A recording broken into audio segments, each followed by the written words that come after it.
Okay, सो सुबह की शुरुआत होती है आज इस जियांट कोकोनट के साथ जो घर में ही टूटा हुआ था। पापा ने तोड़ा था एंड बहुत ही गहरी मलाई थी इस पे, तो पापा ने बहुत मेहनत से तोड़ के मुझे इस तरह से दिया था। एंड फिर मैंने किया ब्रेकफास्ट में था उत्तपम, चटनी, सांभर, बहुत अच्छा यम। एंड फिर उसके बाद मैंने ली अपनी चाय जो कि ठंडी हो गई थी, बट मैं ठंडी ही पीती हूँ। एंड फिर मैंने ना ऐसे प्लांट्स वगैरह कुछ क्लीन व्लीन किए क्योंकि ये अच्छे से ग्रो नहीं कर पाते, इनमें कुछ फंस जाता है तो। एंड ये है मेरा बोगनविलिया का प्लांट जो मैंने कुछ और सोच के लाया था, और इस प्लांट की हालत बहुत ही ख़राब हो गई है, तो मैंने सोचा चलो इसे क्लीन किया जाए, इसमें कुछ और शिफ्ट किया जाए। तो मैं लग गई अपने काम पे। मैंने इस प्लांटर को खाली किया, प्लांट्स को किसी और चीज़ में शिफ्ट किया, प्लांटर को अच्छे से क्लीन किया, वॉश किया। एंड फिर मैंने ना इसे मनी प्लांट ग्रो किया था, तो उसे मैंने छोटे वाले प्लांटर में शिफ्ट किया इस तरह से। एंड उस छोटे वाले प्लांटर को इस बड़े प्लांटर के अंदर डाला ताकि वो इस तरह का कुछ लुक दे। थोड़ी सी हाइट अगर ऊपर होती तो शायद ज़्यादा अच्छा लगता। एंड फिर ये है मेरा दूसरा मनी प्लांट जो मैंने ग्रो किया था ग्लास में, एंड आज फाइनली इसको भी मैंने प्लांटर में शिफ्ट किया कर दिया है। इस तरह से मैंने इसे ग्लास में ग्रो किया था। एंड फिर ये है कोयल एंड फिर मेरा मेकअप था, सो मैं मेकअप के लिए चली गई। मैंने अपना काम ख़त्म किया, फिर मैं घर आई और घर में आ चुके हैं मेरे क्यूलू बुलू, इनसे मिलिए। एंड है ना क्यूट। एंड फिर क्या हुआ, येस, सो मैं गई टेरेस पे आम तोड़ने के लिए। एंड इतने पास में आम लगे हुए थे ना, मतलब मैं हाथ से तोड़ सकती थी, तो एक दो तो ऐसे हाथ से इजीली टूट गए। एंड ये कौन सी ब्रीड है आम की? Dasheri, yes exactly Dasheri. बहुत ही मीठे आम होते हैं, बहुत ही अच्छे, और ये घर में ही लगे हुए थे, तो मैंने सोचा आज जितने पके हुए आम है ना आज मैं सारे तोड़ लूँगी। एंड शाम की मेरी फ़्लाइट है, तो मैं सारा जितने तोड़ूंगी उतने ले जाऊँगी अपने साथ। एंड जितने पास वाले थे मैंने हाथ से तोड़ लिए, और दूर वाली इस तरह से एक डंडे की हेल्प लेके मैंने इस तरह से आम तोड़ लिए। करीब ½ kg और अराउंड 1 kg मैंने आम तोड़े होंगे। एंड मतलब मज़ा आता है ना, घर के आम टूटे हुए आप खा रहे हो तो अलग ही मज़ा होता है। तो इस तरह से मैंने काफ़ी सारे आम तोड़ लिए।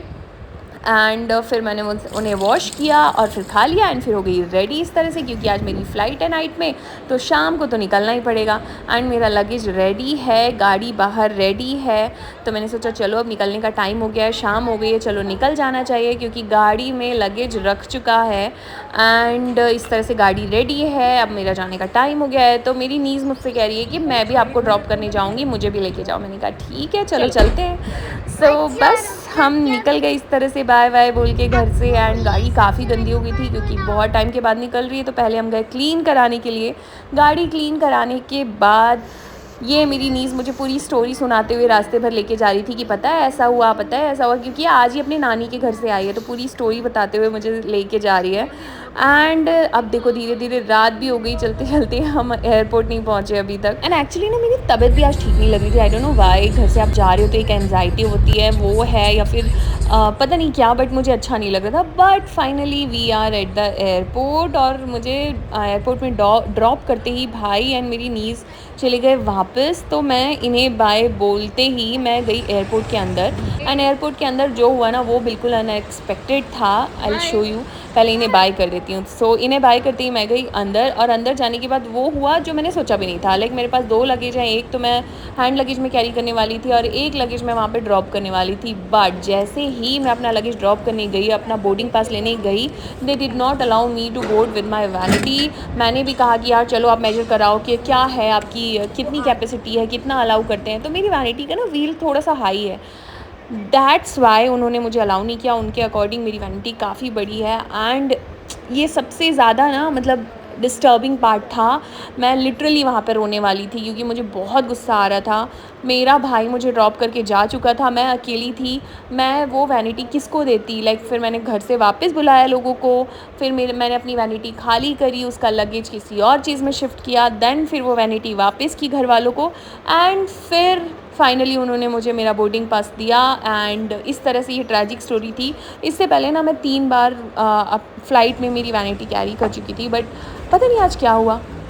शायद उन्होंने पहली बार नोटिस किया या क्या पता नहीं, but that was very disappointing. फिर मैं गई अपने बोर्डिंग का वेट कर रही थी। एंड जैसे ही बोर्डिंग स्टार्ट हुई, फाइनली हमारी फ़्लाइट टेक ऑफ कर गई दिल्ली के लिए। एंड दिल्ली पहुंचने पे ना सॉफ्ट लैंडिंग होने ही वाली थी हमारी।